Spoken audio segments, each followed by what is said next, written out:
Good morning and welcome to Varsity Against Violence. On behalf of our platinum sponsor, the City of Gold Coast, welcome along to, something a little bit different. We're not alone doing things like this virtually these days with COVID-19, but of course it won't be just us here in the studio today. We'll also be all over the Gold Coast with people getting together, standing together and coffee together. And let me introduce myself. My name is Rob Dorey. As you may guess, I'll be your host for today. And of course, our panellists as well, our expert panellists. And we have Vanessa Wiseman, Detective Senior Sergeant, to my right here. Then Holly Terrace, Coordinator of the Specialist Domestic and Family Violence Court at Southport Magistrates Court. And Di McLeod on the end up here, Director of Gold Coast Centre Against Sexual Violence. So how it'll work today is quite simply, we will have a bunch of questions that we've actually pre-planned. These are questions that we put out to the community. There are things that a lot of people would like to know, and of course we've got our experts here today to answer them.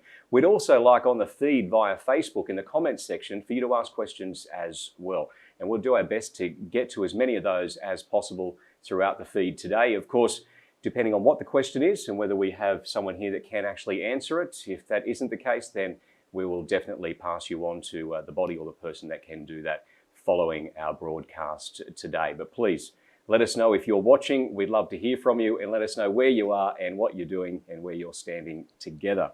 I would like to briefly run through our sponsors for today, and we have quite a few of them, which is fantastic. Of course, these events to put together are never easy, so I'd like to also acknowledge all those behind the scenes, including those in the room where we're broadcasting today as well, for all the effort that's been put in. Our platinum sponsor, as mentioned, is City of Gold Coast. Our gold and foundation partners, Varsity Lakes Community Bank, Bendigo Bank, MBA Lawyers, VLCL, Finance Industries, our gold sponsor, GC Law. We've got our silver foundation partner as well, Varsity Lakes Rotary, and our bronze sponsors, Superannuation Advice Australia, Track Accountants, Pro Media Public Relations, IME, Internet Media Enterprises, Freeman Financial Group. And our promo partners include Rem Media, Media Partner, The Breeze, 100.6, the event agency, and this event in support, of course, also of White Ribbon. So a big thank you to all of our sponsors. Without them, it'd make it very difficult for us to be here today. Now, while this event is mostly about awareness in the community, it's also good to raise some money for our partners in the community as well. And our funds that'll be raised today through your donations will be going to the Sanctuary Women, Children and Pets Refuge, also the Gold Coast Centre Against Sexual Violence. Now, I should also like to mention that our discussions today may be confronting for some and may trigger some emotions. So please don't hesitate in calling Lifeline on 131114. And of course, during the broadcast today or at the end, we'll also provide you with some other websites, contacts and details for those particular bodies that may be able to assist you as well. So ladies, are we ready to start the conversation today? Absolutely. Alrighty, okay, so we're going to kick it off with yourself, Detective Senior Sergeant Vanessa Wiseman. Now, you're the officer in charge of Gold Coast District Domestic Family Violence and Vulnerable Persons Unit. That's right. That's wouldn't fit on a business card just quietly. Well, we're shortening it to the DFV and VPU. There you go. We love those acronyms, don't we? So tell us about your role and tell us about your team and what it is you do on the Gold Coast.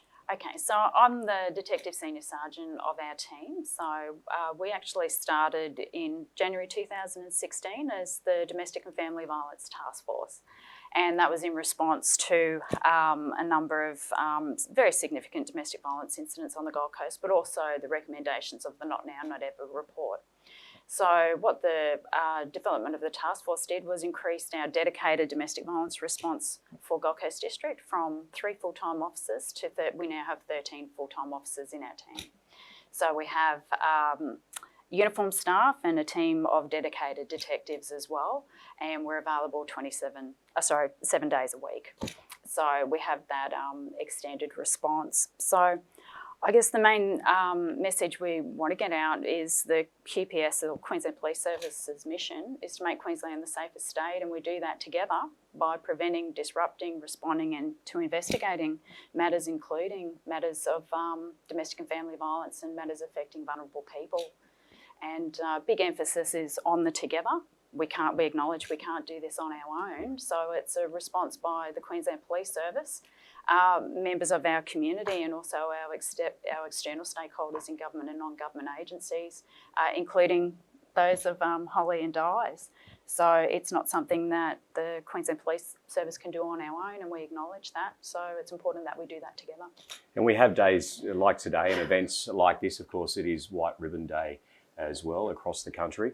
And it's something we need to also be aware of, isn't it? And you can see by the growth in the area that you're in with the amount of staff you have and putting together that task force, that this is something that we'd like to see it going away. But I know myself, I've been involved in DV through White Ribbon for a number of years myself, and we'd love to see, and we're not going to talk statistics today, but we'd love to see those statistics going down, but they don't seem to be, do they? And the more we can talk about it on a day-to-day, so let's not just talk about it today, 365 days of the year, we need to be discussing this, and that includes all of us, just not those that are working in the area of DV as well. So tell me, if someone has a family member or a friend and they maybe perceive or think that maybe they're going through DV, what should they do and where should they go?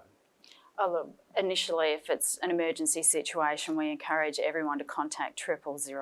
Don't hesitate to do that because an urgent response is needed.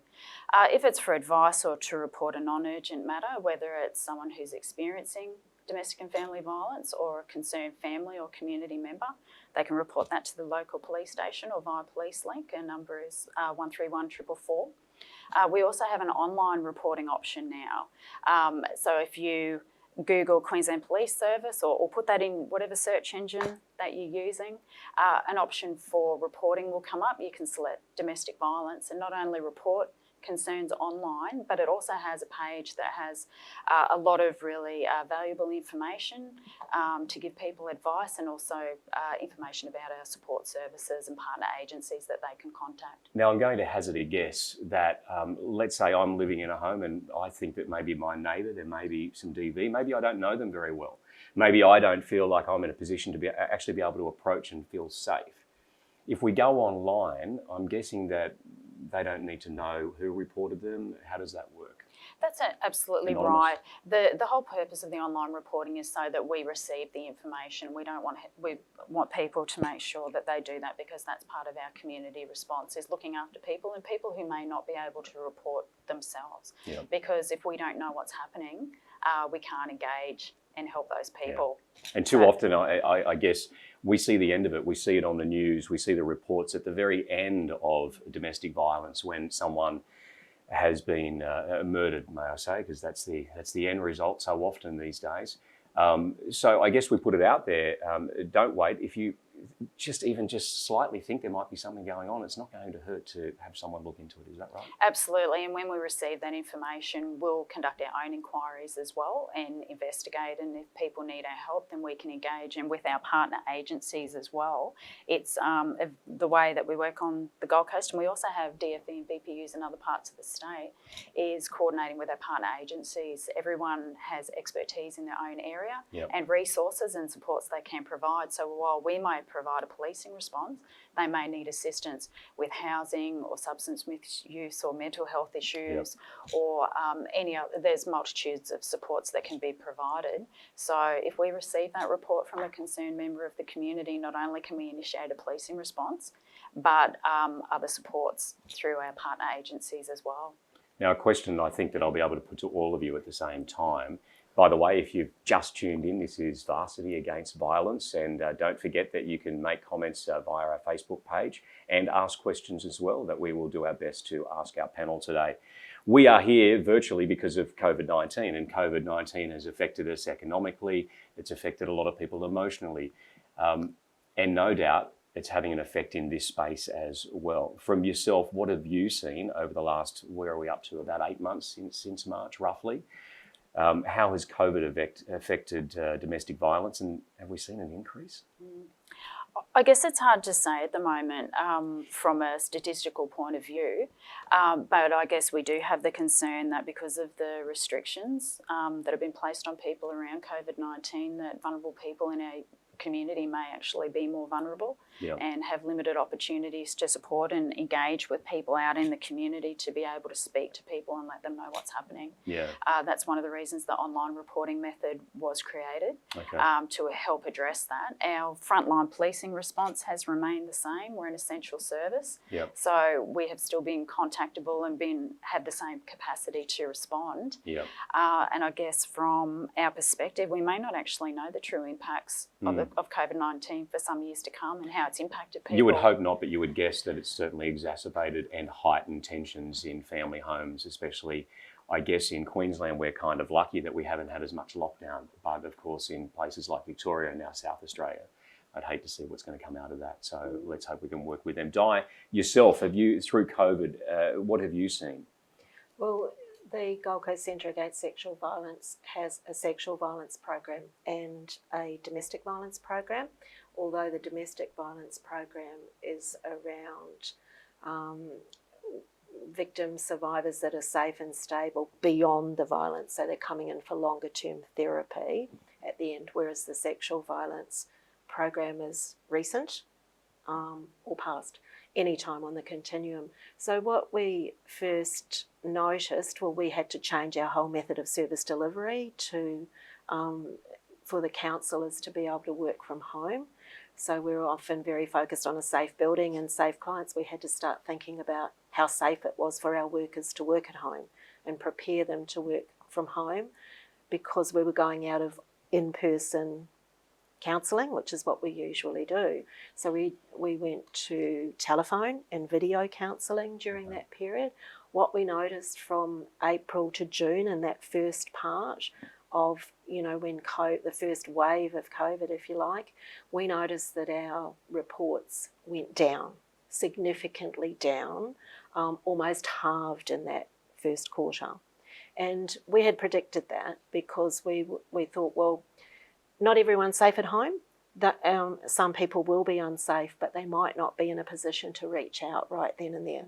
We predicted, and predicted correctly, that we might get the wave of people contacting for support after that.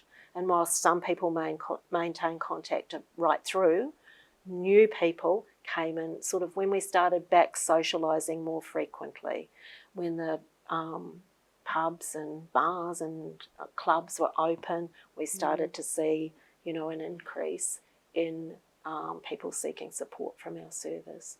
And like Vanessa said, not everyone reports the violence committed against them immediately. Some report years and years later. So I guess that COVID will be the subject of research for many years on how violence impacted, on how patterns of perpetration were affected, and how patterns of victimisation, occurred. And what about once again, I would hazard a guess that in the court system we wouldn't be seeing any flow through as of yet. Would that be right? Because it's probably further down the track. That's right. We actually saw a slight decrease in applications during the time where there was restrictions on the court, and that potentially is because people weren't able to attend at the court whilst the court was actually running.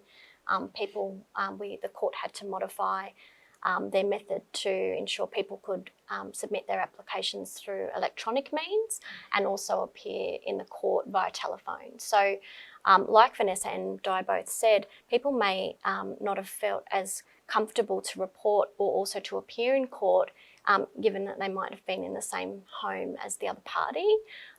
Certainly we are in the same position where we'll probably start to see the flow-ons coming down the track and be able to look at that retrospectively. So while we're talking to you, tell us a little bit, Holly, about your role at Southport Court. So I'm the coordinator at the Southport Specialist Domestic and Family Violence Court, and the court has been permanent since 2017, and it came about because of the recommendations of the Not Now, Not Ever report. The court was trialled back in 2015 and evaluated and became permanent in 2017. My role essentially there is to be a central conduit between the magistracy, the DV registry, and all the integrated services and wraparound supports that are either located at the court or outside the court that work together as a partnership to keep people safe, to enhance victim safety, and also to hold perpetrators account to offences in a domestic violence matter. And tell us about your resources and processes that are available to victims of domestic violence, and if they're fearful of making a complaint, which we've already we started to touch on, especially coming into contact with a former partner when attending court. Has there been much change around that space to protect victims, or as I like to call them, survivors? I think it's a much better word. Certainly, Rob. And well, we're really lucky at the Southport Specialist Court that our court precinct has been specifically designed so that we can keep parties separate in the court, separate while they're waiting for court, but also we can have them enter the courtroom in a separate entrance. And we're very mindful of that at the court. That's one of the things that we really work hard on, making sure that people are feeling safe at the court precinct.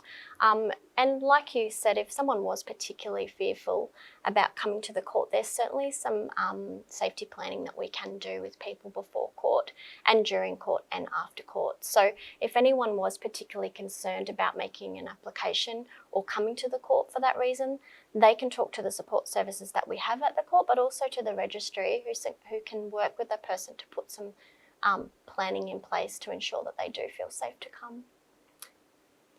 Thank you. Of course, this is Varsity Against Violence, the virtual version this year. We're hoping that next year we can do this in a big room with lots of people again, which would be fantastic. But as I said, we're not doing this alone today. Of course, we have plenty of businesses and individuals who are standing together and having coffee together as well today. So I'd like to say hello and reach out to some of those. SB Partners as Accountants, Old Paris Cafe in Varsity Lakes, the Taste Lab Cafe in Varsity Lakes, Z1 Espresso. I apologise if I'm not pronouncing that right. Is that correct? There's so many good coffee shops around the place as well. Hello to Blackboard as well. When you go down to Varsity Lakes, my wife and I often say to ourselves, we have to visit a different one each day because we kind of feel mean if we don't go to all of them. Nielsen Law, Nouveau Accountants, Armstrong Indigenous Property Group, and the Gold Coast Innovations Hub.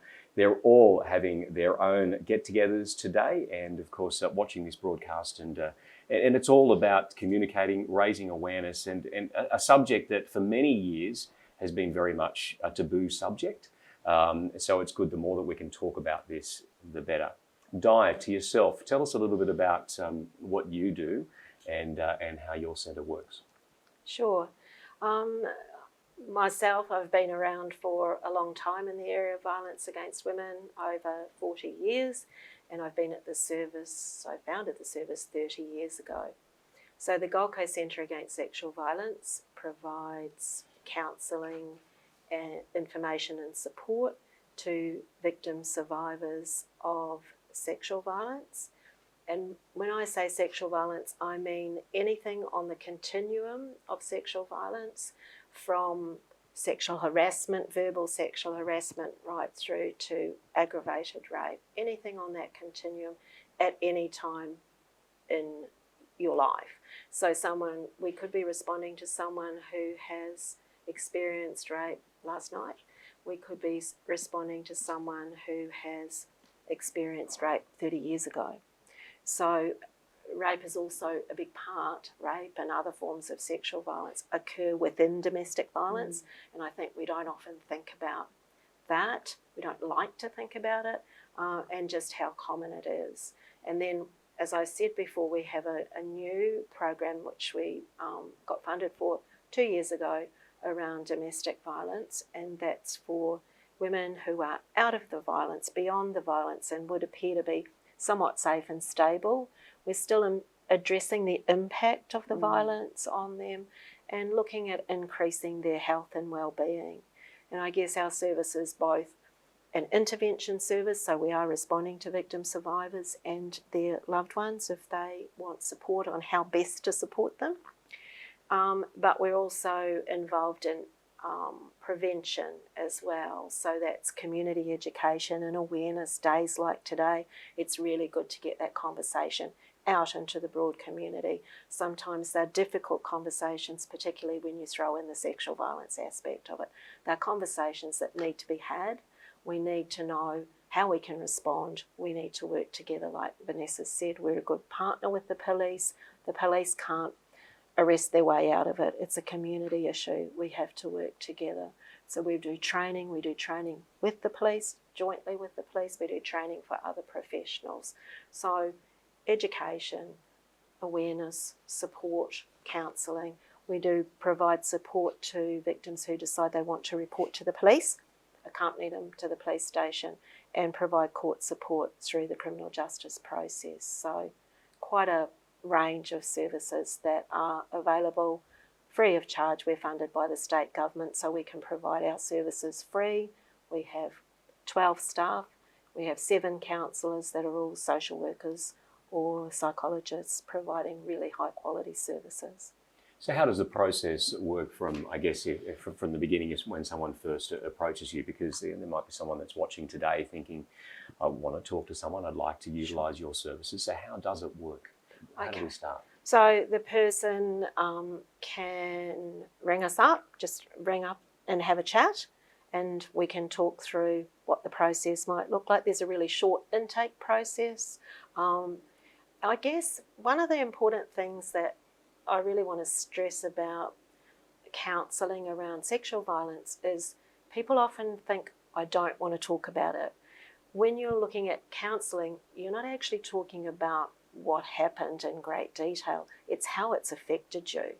So we're talking about the impact, working on the impact of the violence, not looking at the violence itself. So we might have a short conversation on the phone, and then we try to match them up with a counsellor. They can choose to have phone counselling, video counselling, or in-person counselling. They can come in and check us out if they like, if they don't want to make the decision right there. They can bring a support person with them, look at whatever barriers that exist, we'll try and work with them. We know it's difficult to speak out. We don't want to make it difficult for you to get support. Of course. So we do have formal processes with the police and hospital and other institutions where they'll do a referral on behalf of the person, and then we'll just follow up on the phone. And on that, how the three of you from different areas, Yep. all looking at the same thing, how do you coordinate that, and how does that work? Okay. Whoever would like to answer that. Well, there is a domestic violence integrated response on the Gold Coast, so there's lots of different partners in that service that might work together.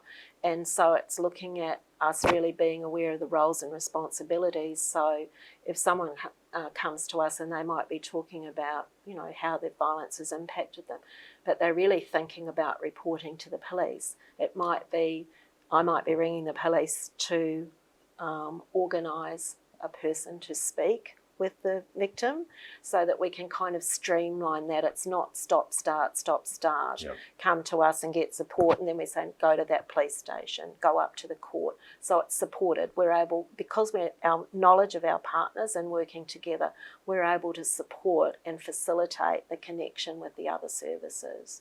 And often housing. One of the biggest issues on the Gold Coast is access to safe, affordable housing. And if we had safe, affordable housing, I think we'd have a lot safer families. Yeah. We'll come back to the economic side of domestic violence as well. But once again, don't forget that we are live on Facebook currently. Maybe you're watching this later. I should mention that as well, because that will be possible. But please don't hesitate to write your questions in the comments box. And of course, the questions, if we're able to answer them with our expert panel right here today, we certainly will. And of course, if you do repost, or if you're having an event today, then make sure you use the hashtags Varsity Against Violence and hashtag Stand Together, Coffee Together. Once again, as I've mentioned, there are quite a few businesses and individuals across the coast that are standing together and having coffee together. I'd like to say hello and acknowledge them again. Hope Church, Temple Gym in Varsity Lakes, AMG Coaching, Radcliffe's Lawyers and Track Accounting. Thanks, guys. Really appreciate your support and getting behind this event. Now, there can be a perception around domestic violence that it is maybe sexual or violence, as in, someone hitting someone, for instance, but it's not only that, is it? There's also the economic side. Who would like to talk about that side of it first? Feel free. About what you're seeing what you see in the courts, maybe, or. Certainly, we see every type of violence, whether it be financial violence, whether it's emotional, psychological. We certainly do see, and I would think Vanessa's unit would also be able to comment on that financial exploitation that can often happen to vulnerable people, and oftentimes that's more in a family setting.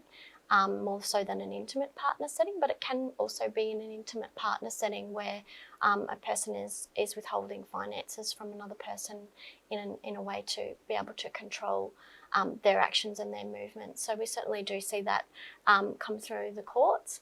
So it's not just limited to sexual or physical violence. That's absolutely emotional and financial, and we'll touch on emotional in a moment. But coercive control as well, controlling what people wear, where they can go, when they can go there, whether they can see friends or who they're allowed to engage with. So talk us through some of those signs, because, as we mentioned before, a lot of the time we don't know about it until it's maybe too late and it's all at the other end. No doubt that you would see the beginnings of things, or you'd know the signs that maybe this is going down the wrong track and maybe we need to jump in now and make a difference. So what should we be looking for? Yeah, all sorts of signs, and particularly, I guess, for the one around the coercive control and isolation of someone. If you have a friend or a family member and suddenly you feel that they're being isolated and it's difficult to have contact with them, whether they're the partner or whoever or a member of the family is having that level of control, they are early warning signs that, you need to check in with that person. And if you can't, contact either the police or one of the other support agencies so that we can try and get people help, because social isolation is one of the ways that this can start.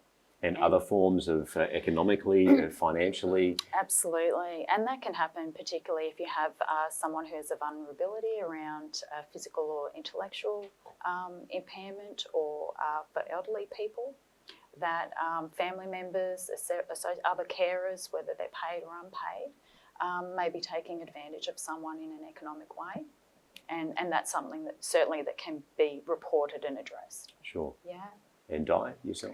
Yeah, look, domestic violence is about power and control, and coercive control is the framework, the power and control, and people use different methods to assert that control. So whatever it takes. One of the things that I will say, it is very unusual to see only one form of violence. Where you see one, you look for others. So, for example, the physical and sexual violence, of course, is going to be accompanied by psychological violence. It's going to have an impact on you. The financial aspect of it could be that it may be not having no money. It might be given $50 a week, someone being given $50 a week to feed a family, and you're not going to be able to do it. And it's what happens when you can't do it. So hitting someone to keep them under your control, sexually abusing them to keep them under your control, withholding finance, calling them names, socially isolating, you're keeping them under your power and control. It's what happens when the person that steps out, tries to step out from under that power and control, is really, that's what we see at the front line, where they're trying to get out from under that power and control, and then it's really important for them to have somewhere safe to go, or for us to help make them safe by keeping the offender away.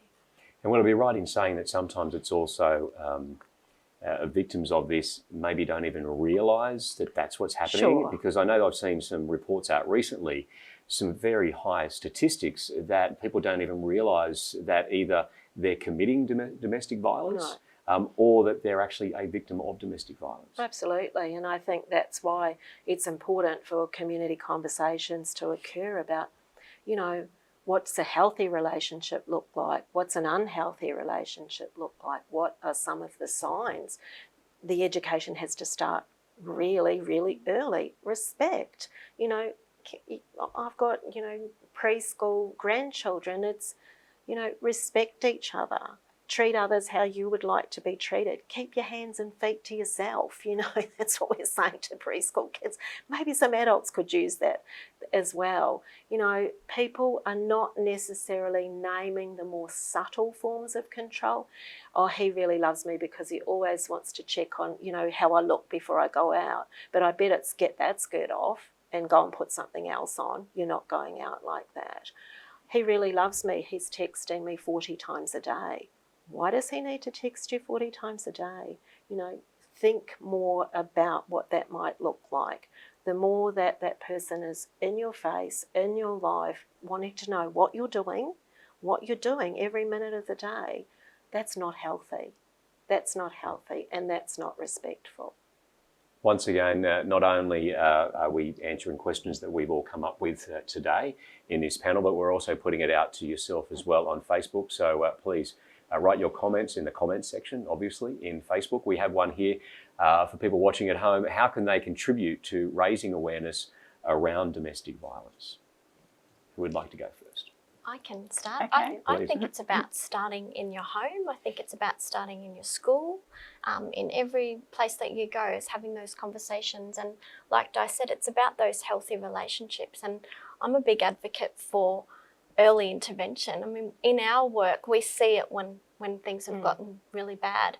Wouldn't it be wonderful if all of us as a community, parents, teachers, carers, are talking to our children, talking to our young people to talk about what a respectful relationship looks like, and how to set healthy boundaries for themselves and how they treat other people. So I certainly, you know, we certainly see it, right, when it's at the pointy end at the courts and with police. So what a wonderful thing if we could be able to reduce it before it gets to that point. What about yourself, Vanessa? And I would encourage people to, you know, maintain relationships with people. It's so important that social isolation for some people that can increase their risk. If you have a friend or family member that suddenly you're not in contact, check in on them. Be available. If you notice any of the signs that we're talking about, start a conversation and support those people, because it's not always easy. And you talked about members of the public reporting things if they have concerns or they hear things happening in their neighbourhood or their community. And that takes some courage to do that.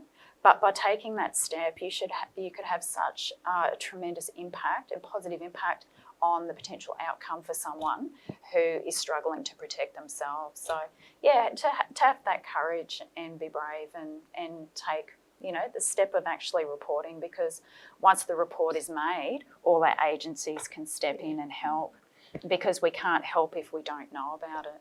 Do we think that social media, mobile phones and the like have removed that direct contact, and we're able to hide behind, you know, so many people post on Facebook, you know, I'm having this wonderful life, when they're not? So are we talking about making sure that we actually reach out physically and talk to these people? Absolutely. I think the personal contact is so important. And when you are reaching out via text or online or emails, you don't actually know who's responding at the other end, and whether there might be a respondent or a perpetrator who's actually seeing those messages and controlling the response. Okay. So I think personal contact is just so important. Absolutely, and I'm just going back to the family scenario. It's, you know, start early and talk often, and don't wait till your children are, you know, or are growing up and entering into intimate relationships. It's about integrity and respect right from birth. You know, can I kiss you? Can I hug you? I mean, I say that to my 14-month-old grandchild, and they quite will say no and walk off, and sometimes they'll just come up. You know, if they know they've got control over their body early, they can say that. It's about respect for each other. It's about respect for the environment. You know, if we have a culture of respect in our community, we'd be a lot healthier and happier. And we see interpersonal violence called different things at different life stages, and this is a conversation that Vanessa and I have had before. We see, if they're younger kids, we often see it called bullying. We see bullying, it's called bullying through school. At the other end of the life scale, it's called elder abuse, but it's often family violence is what it is throughout the passage of life. And it's so important to be a good role model. We can't go out and save the world if we're not, demonstrating being a good role model in our own family. It starts with us as parents, as grandparents. If you educate your children, they are more likely to know the difference about this doesn't feel right. Yeah.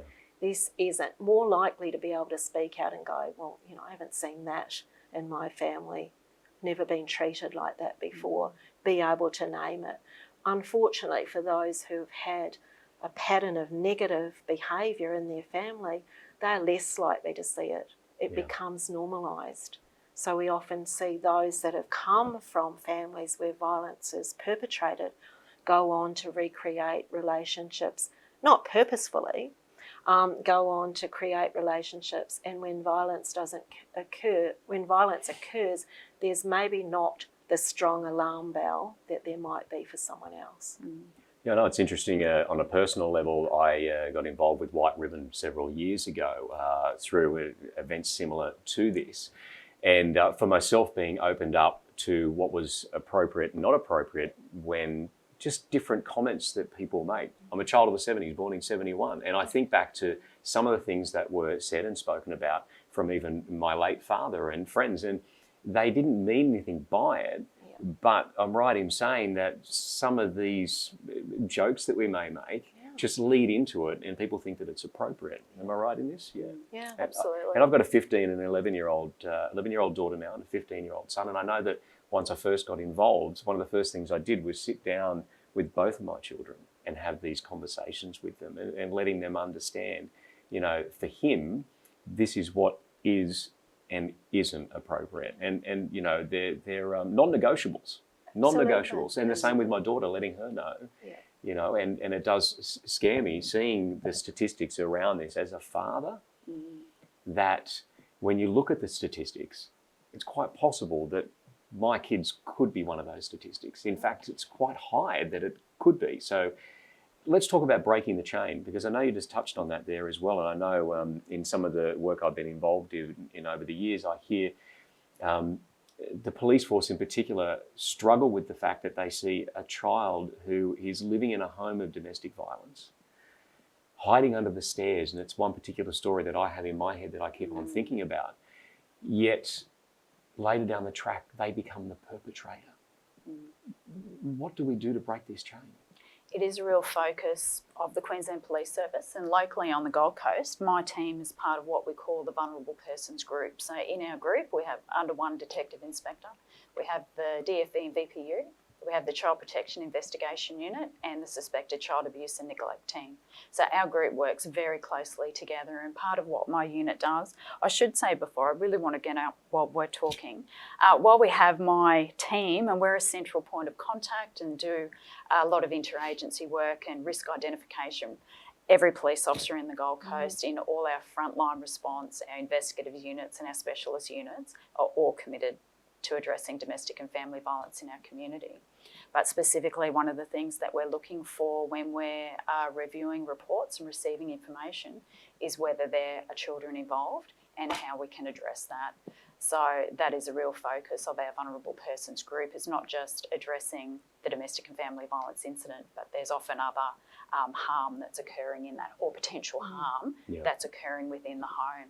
So as a group, we're looking to prevent and disrupt future offences happening. Everything we do is geared towards preventing a critical incident occurring or future harm. We don't just want to respond to things after they've happened. So it's from that point of contact, we really try and make every contact count. It doesn't matter why you're at a person's home. It could be because their car's stolen or because of a noise complaint with a neighbour. Being aware, looking for signs of potential harm in a home and making every contact count and addressing those things as early as possible. Because if we have that engagement, we might prevent things happening in the future. And what about the courts? Where do the courts sit on these situations? Because I'm guessing it's extremely difficult because a lot of the time it's family members, you've got kids involved. That's right. Well, certainly we're aware that domestic violence affects the children.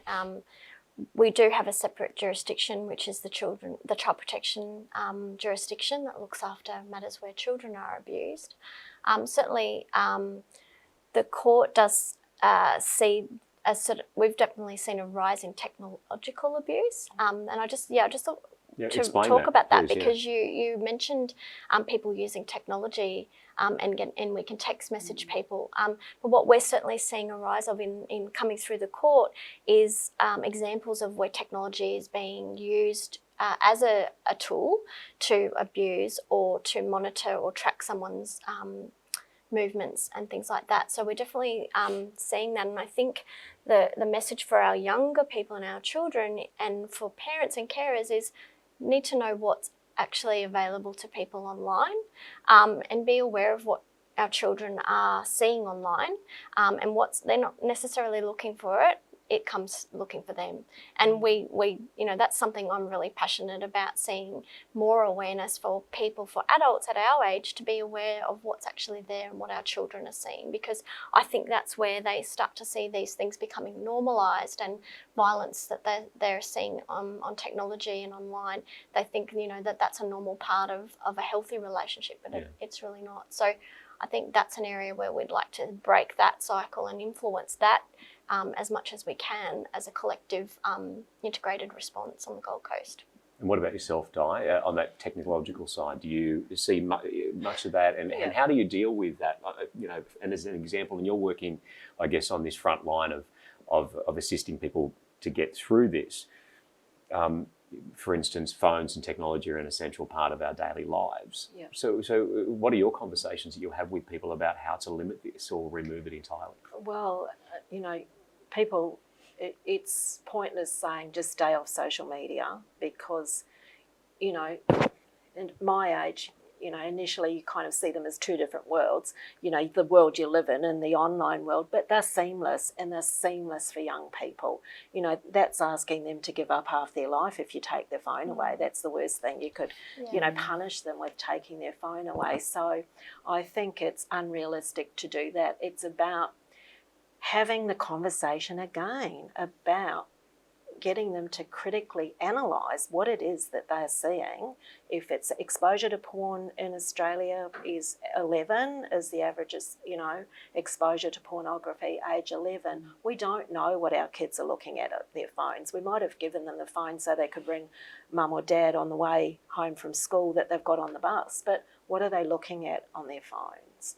So we need to equip our young people with information again about what's respectful, what's okay, what's not okay. There will be things that you see online that are not okay, and critically arm them to be able to analyse, this is not good, I'm not going to watch it, rather than watching it. And what we increasingly see amongst young people and adult males is, wanting to act out that behaviour. And what about yourself in the police force around technology? What are you seeing in that space? Look, it is something that we proactively engage through our CPIU. Our Child Protection Investigation Unit actually run proactive education in the schools around technology and appropriateness of images, and particularly not just around the offending, but the impact of sharing. So if an intimate image, just as an example, has been shared with someone, at a school level, and we hear on these a phone, stories, don't we? That, we do, and they're in a relationship, they think it's all right, they go and send one of these images. And then suddenly that image is on the phone of so many people, and not only the criminal offences behind that, but the impacts for the people. Absolutely, and how detrimental that can be, and often long-term impacts, and can cause significant trauma. So we are proactively out there and spreading that message. And of course, in the past, you'd be able to remove yourself from situations, and you talked about bullying with kids before, but with adults as well. You're in a situation in the workplace or a partner or what have you, you can go somewhere else, but it seems with technology, we're never able to escape it if we don't turn it off, and we just don't, right? That's right. Yeah. We've got another question here from a viewer. What if someone is concerned that they won't be believed? Really good question. Yeah. Sure, Di. The single biggest thing that stops someone speaking out around domestic, family and sexual violence is the fear that they won't be believed. And so people often hold that secret, if you like, for a very long time. So, you know, in 2011 in America, the Start by Believing campaign was launched in Chicago. I was actually there at the launch of it. And I really liked the concept about we need to listen and believe when someone tells us, this was especially around sexual violence, but it applies to any kind of violence. We need to start by believing. That's the single biggest thing that we can do. So our agency brought the campaign to Australia last year, and we've got some merchandise, and you'll see on our social media that we use the hashtag Start by Believing a lot. And we started developing education around that for young people, for community, and also developed some training with the police. So that Start by Believing training was the very first in Australia, rolled out here on the Gold Coast. Vanessa and I facilitating that. So very excited about that and where that might go, particularly in the police service. But if you start by believing, if you say, I believe you, I'm sorry that's happened to you, how can I support you? There are three really important things that you can say. It's not, why did you stay? Why did you go home with him? Why didn't you leave? I would have left the first time he hit me. Which is the natural reaction that we would all have, especially if it's gone down the track and it's a certain way down. You're going to be, well, what are you doing? Yeah. So believing. So tell us also the training on your part that the police have had around this. Yeah. Absolutely. So we've developed a joint training package with Dice Service, and not just on the Gold Coast, but for Logan District as well. So that's where it started for the Queensland Police Service. Okay. So we delivered the initial training on the Gold Coast together, and that went out to all our senior detective team. And we've had, unfortunately, with some of the impacts of COVID, face-to-face training, we've had some impacts, but as soon as we're able to, the plan is, and hopefully in the new year, is that training will continue through our whole district and may even go further through our service. So it's we're very close partners, and it's really important. It's very victim-centred, trauma-informed, and having the best outcomes, because the last thing that we want is for someone to seek help, get a negative response, and not only have we've got someone who's suffered any form of violence, including sexual violence, let down, but we also have a perpetrator who potentially is free to go and continue with that behaviour because it hasn't been addressed. So it's really important to us as a service to partner together with the Start by Believing campaign. And you did start to touch on some of the language, and maybe you can share some of that obviously that you would be using, the police force would be using, that we can use as citizens if we're approached by someone. What sort of language and how should we respond? Well, I think probably the three main things which I just said before is, I'm sorry this has happened to you. I'm sorry this has happened to you. I believe you. And how can I support you? And even if you don't know how to support the person right then, and you might never have been touched by domestic or sexual violence, and you don't know who's the local service, then you can go and help that person find it. And maybe you can say, would you like me to come with you? Do you need support to do that? It's really hard to talk about what's happened to people, particularly when it's perpetrated by a loved one.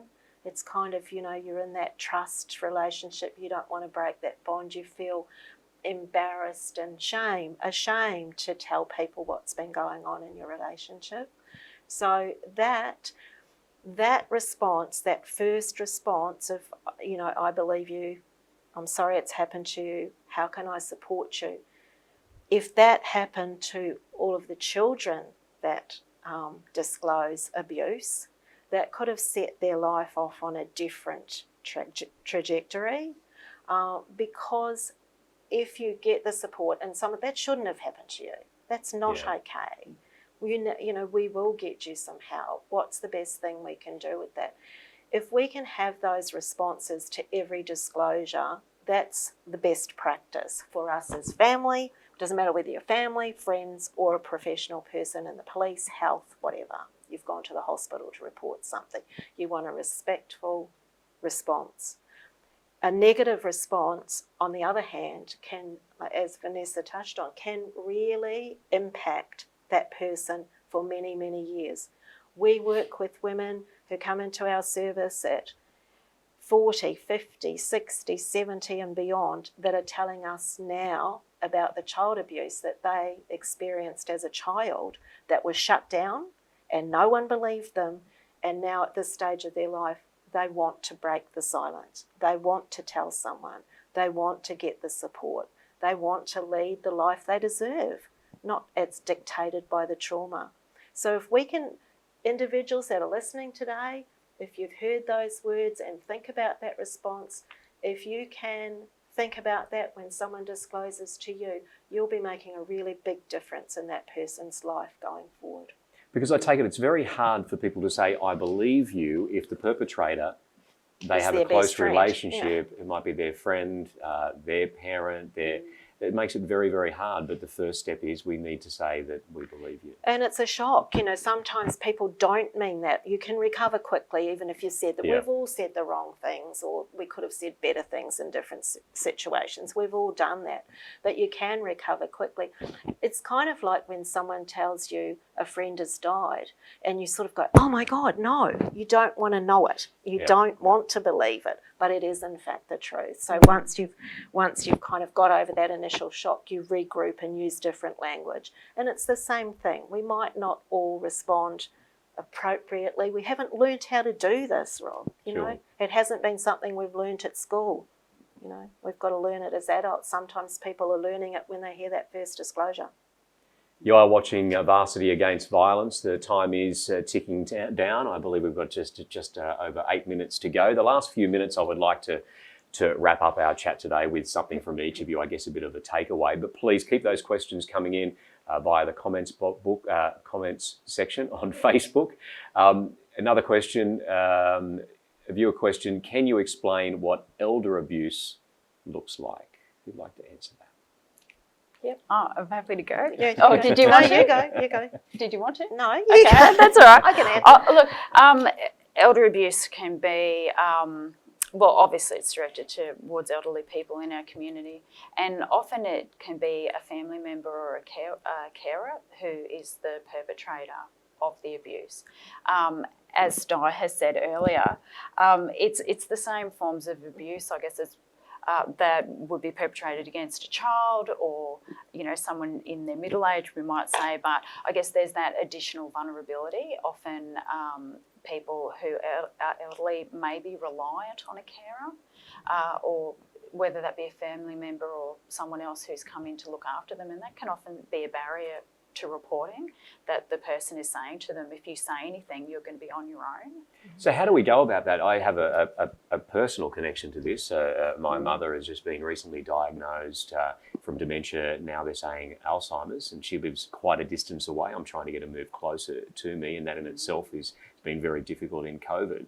So I now have carers going around to look after her. I have no idea what's going on when they're in the house. I mean, obviously they're coming from a respected company, so you hope that all their balances and checks are done there. But what can we do? Remaining actively involved with your family members, and if you do have concerns, as we've said earlier, report them to us so that we can then engage and investigate if there are those concerns. It's so important for other people in the community, because no matter what your age, you're often engaged either socially, engaging with medical professionals, going to social activities, and for everyone to be mindful, to look for signs that something might not be right. And if you have those concerns, let us know. Don't be worried that it might turn out to be nothing. If you are concerned, because that is a hard thing. Let us know. Having a conversation with the people that are looking after my mother, for instance, and it's almost accusatory, isn't it? And what you get back in return from that. So Di, yourself, what sort of conversations what sort of signs could we look out for? Well, if elder abuse is a whole gamut of abuse, as we've said, and it could be domestic violence grown old as well. So it could be the same perpetrator, same victim, but tactics might change. If we're talking about elder abuse perpetrated by carers or other than partner, it is important to keep engaged with that person to check on. Don't just take the agency's word for it. Yes, everything's going well. Really check it out at the points in time where you can speak to or visit with your mum in your case. Check out how's that going, and this one coming into the house. How do you like that? How's that working out for you? Because sometimes they won't just come out and say it. And older people don't like dobbing on anyone, and they're worried that if they say something, they'll be penalised, and they might be. Yeah. So they might say something, I don't like that woman that comes in to shower me. I don't like that person. And so it's just like, what does that mean? What does that mean? Is it just you don't like it? You don't like anyone coming in to shower you because you don't want to lose your independence? Yeah. Or is there something behind that? So just to be really intuitive and really listen, and believe anything they say, even if it might sound like, oh, it's just Alzheimer, because a lot of elder abuse gets written off as that's the dementia speaking, that's the Alzheimer. We have to check out the evidence first. And we'll come back about mental illness side of this as well, because no doubt some things don't get checked off because of that as well. Yep. Just like to mention once again, of course, not only are we here today, but we've also got plenty of businesses out and about today that are holding events, including one of our sponsors today, Finance Industries Australia. You'll see their image just behind me on the screen here, so a big hello to them. They've got a nice little spread there, haven't they? They do. There you go. Good morning. And a big thank you to you if you're taking part and sharing the conversation today. It is appreciated. So let's just touch on that around mental illness and domestic violence. How do we work in with that? Do you see much around that in the police force? Yeah, look, there can be significant mental illness involved, either as with the victim or the respondent. We see impacts on the behaviour that's happening, but also it can be parents who are looking after an adult child who's got some mental illness as well. So they can be linked together. We actively engage with our Queensland Health.